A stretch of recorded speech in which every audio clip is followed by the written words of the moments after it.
all came down to one last game.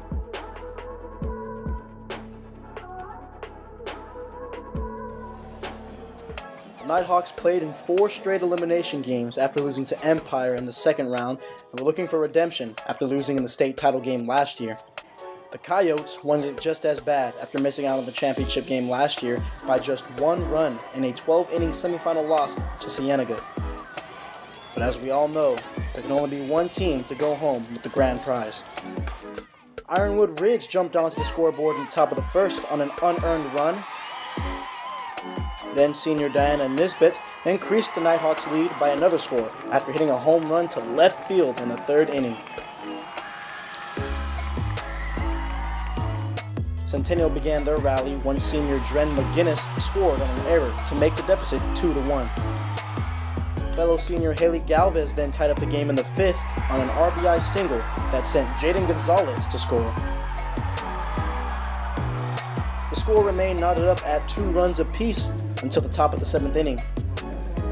The Nighthawks regained momentum after some clutch hitting by Ridge batters, combined with costly mistakes by Centennial. The Nighthawks scored 3 gut-punching runs before the inning was over. The Coyotes needed an impressive rally if they wanted to just tie up the game, but it proved to be too tall of a task. Shelby Thompson and the infield had very little trouble dealing with Centennial's final 3 batters, and Ironwood Ridge held on to capture their 3rd state title since 2014. Following the game, Nisbet talked about how it felt to be a champion. It definitely lit a fire under us this year because we didn't want to go home with the same feeling that we did last year. So we definitely knew that we had to win this game, and we did, and it feels amazing. As for the Coyotes, head coach Randy Kay said it wasn't the result they had hoped for, but he did his best to look on the bright side.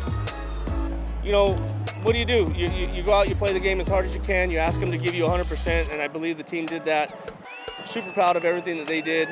I told them I was proud of them, and that I loved them, and that I was proud to be, their coach for the last 3 years, especially our seniors. From Tempe, for AZ Preps 365, I'm CJ Chides.